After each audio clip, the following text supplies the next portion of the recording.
வணக்கம் வணக்கம் நண்பர்களே. ஆங்கிலத்தில் இந்த டிராவிடியன் ஸ்டாக் அப்படின்ற ஒரு காணொலி போட்ட உடனே பலருடன் இருந்து வந்த காமெண்ட்ஸு, என்னுடைய நண்பர்களும் சரி, ஏன்னா தமிழில் பேச வேண்டியதானே அப்படின்ற மாதிரி சொல்லியிருந்தாங்க. எனக்கும் தமிழில் பேசணும்னு ரொம்ப ஆசை. ஸோ ஒரு தடவை ட்ரை பண்ணி பார்ப்போம். எந்த அளவுக்கு நம்ம நல்லா பேச அந்த அளவுக்கு முடியலைனாலும் கொஞ்சம் அட்ஜஸ்ட் பண்ணிக்கோங்க. என்னால் முடிஞ்ச அளவுக்கு ட்ரை பண்ணுறேன். ஓகே. என் அன்பிற்கினிய சகோதர சகோதரிகளே, இன்று உங்களை சந்தித்து உங்களை அணுகி நீண்ட காலமாக மறைக்கப்பட்ட ஒரு உண்மையை உங்களுடன் பகிர்ந்து கொள்வதில் ஒரு வாய்ப்பு கிட்டதை நினைத்து மற்றற்ற மகிழ்ச்சி. உலகின் தொன்மையானதாகவும் ஆழமானதாகவும் இருக்கும் மொழிகளில் ஒன்றான தமிழுக்கு இந்த நிலத்தில் மட்டுமல்லாமல் ஆப்பிரிக்க கண்டத்திலும் வேர்கள் ஊன்றியுள்ளன. அங்குள்ள பழங்குடியினர் பேசும் மொழிகளிலும் அதன் ஒலி இன்னும் உயிருடன் இருக்கின்றது. ஆனால் வரலாறு கருணையற்றதாகவே இருந்துள்ளது நண்பர்களே. நாகரிகங்கள் வளர்க்கப்பட்டும் சிதைக்கப்பட்டும் செல்வச் செழிப்புகள் பறிக்கப்பட்டும் கதைகள் அழிக்கப்பட்டும் மொழிகள் மறுபடியும் எழுதப்பட்டும் இவையெல்லாம் நடந்தும் இப்போது இதை வெளிச்சத்திற்கு கொண்டு வர வேண்டிய நேரம் வந்துள்ளது. என்ன அப்படின்னு கேட்குறீங்களா? யாரும் மேலல்ல, யாரும் கீழல்ல, எல்லாருமே அனைவரும் சமம் அப்படின்ற ஒரு அறிவிக்க வேண்டிய நேரம் வந்துடுச்சு. இதுதான் நம்முடைய முனிவர்களும் சான்றோர்களும் நம்முடைய ஞானிகளும் இதை ஏற்கனவே என்ன சொல்லியிருக்காங்க, உறக்க சொல்லியிருக்காங்க. திருவள்ளுவர் அவருடைய 2 அடியில் சொல்லக்கூடிய ஒரே வார்த்தை, பிறப்போக்கும் எல்லா உயிருக்கும், எல்லா உயிர்களும் பிறப்பு ஒன்றே. இவ்வளோ அருமையான வரி, 2 வரியில் சொல்ல வேண்டியது ஒரு வரி. அடுத்து கணியன் பூங்குன்றனார் அவர்கள் உலகுக்கு உறக்க உரைத்தார். அதற்கு முன்னாடி யாதும் ஊரே யாவரும் கேளீர், எல்லா ஊரும் எனது ஊர், எல்லாரும் எனது உறவு. இவ்வளோ அருமையாக இருக்குல்ல. இந்த நவீன காலத்தில் திராவிட சித்தாந்தம், திராவிட இயக்கம், அதனுடைய தலைவர் அவர் என்ன சொல்கிறாரு அப்படின்னு பார்த்தோம்னா, நம்முடைய மறைந்த முன்னாள் முதல்வர் சி.என். அண்ணாதுரை அவர்கள் மிக அருமையாக ஒரே வரியில் சொன்னது இன்றும் என்னுடைய மனதில் பள்ளி பருவத்தில் நான் படித்த ஒன்று. ஒன்றே குலம் ஒருவனே தேவன், மனித குலம் ஒன்றே, கடவுள் ஒருவனே. இது எவ்வளோ அழகாக இருக்குது பார்த்தீங்களா? ரொம்ப சிம்பிளாக ஒரே லைனில்.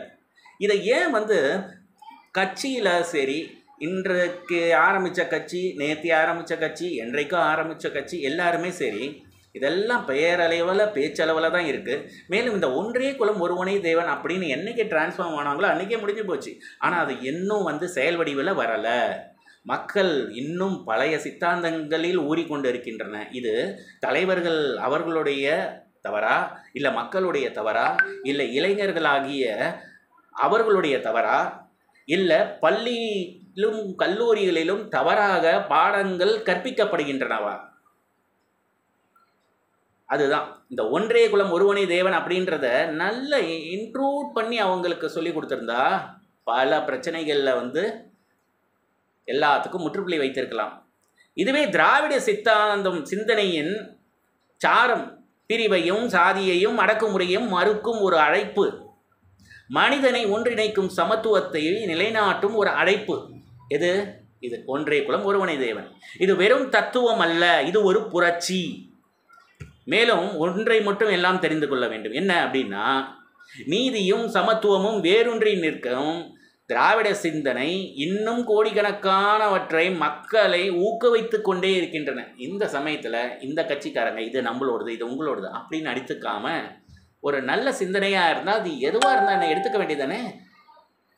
எல்லாருக்கும் தன்னுடைய மொழி பெரிதுதான், எல்லாருக்கும் தன்னுடைய மதம் பெரிதுதான். ஆனால் எல்லாவற்றுக்கும் ஒரு முற்றுப்புள்ளி வைக்க வேண்டும் என்றால் நாம் என்றைக்கு மனித குலமானது அப்படியே நாகரிகம் கொஞ்சம் கொஞ்சமாக மேலோங்கி இன்றைக்கி ஆர்டிஃபிஷியல் இன்டெலிஜென்ஸ் அப்படின்னு இருக்கக்கூடிய காலகட்டத்தில் நாம் அதை விட மேல ஒரு படி ஒன்றே குலம் ஒருவனே தேவன் இப்படி ஒரு சித்தாந்தம் சிந்தனையை வேலூன்றி அவங்களுடைய மனதிலே ஊட்டிவிட்டால் முடிஞ்சிச்சு. இந்த ஆவியுடன் நாம் எழ வேண்டும். இந்த உண்மையை நாம் முன்னெடுக்க வேண்டும், உலகிற்கு அறிவிக்க வேண்டும், உறக்க சொல்ல வேண்டும், மனதில் பதிய செய்ய வேண்டும். மனித குலம் ஒன்றே, சமத்துவம் நம் பிறவிக்கு உரிமை. சமத்துவம் இதை செஞ்சோன்னா வேற எந்த ஒரு நாட்டிற்கும் இல்லாத ஒரு பெருமை நம்முடைய தமிழ்நாட்டுக்கு உண்டு. இங்கேயே சரி திராவிடியன் அப்படின்னு சொல்லும் பொழுது பலருடைய சிந்தனை தமிழ்நாட்டுக்கு தான், கேரளா கிடையாது, கன்னடா கிடையாது, தெலுங்கு கிடையாது. இந்த ஒரு நேரத்தில் திராவிடியன் ஸ்டாக் அப்படின்ற ஒரு விஷயம் இப்பொழுது தெரியவில்லை என்றாலும் சிலர் அவர்களுடைய சுயநலத்துக்காக சில விதமான பிரச்சனைகளை கொண்டு வராங்க. அது எல்லாத்துக்கும் ஒரே ஒரு முற்றுப்புள்ளி அப்படின்னா எல்லாரும் ஒன்று, திராவிடியன் ஸ்டாக். அதுக்கு நாம் மட்டும் நல்லதாக நினச்சா போதாது. தமிழ்நாட்டுக்காரன் தமிழை மட்டுமே எப்பயுமே எல்லாரும் ஒன்று, எல்லாரும் சமம் அப்படின்னு நினைக்கிறத விட மற்றவங்களும் அதே மாதிரி நினைக்கணும். அப்படி நினைக்காம நம்ம மட்டும் நினச்சிருந்தா சில சமயங்களில் நம்ம ஏமாலையாக போயிடுவோம். ஆனால் இதை நாம் வெற்றி கொண்டால் இந்த உலகுக்கே நாம் தான் ஒரு மிகப்பெரிய அளவில் அவங்கள வழிநடத்தி சென்ற ஒரு மிகப்பெரிய ஒரு வாய்ப்பு, ஒரு பெருமை நமக்கு கிடைக்கும். இதுதான் நான் சொல்ல வந்தது. ஆங்கிலத்தில் கொஞ்சம் ஈஸியாக சிம்பிளாக சொல்லி முடிச்சிட்டேன். தமிழில் என்னால் முடிஞ்ச வரைக்கும் சொல்லியிருக்கேன். கண்டிப்பாக நீங்கள் தான் சொல்லணும் காமெண்ட்ஸில். ரொம்ப நன்றிங்க.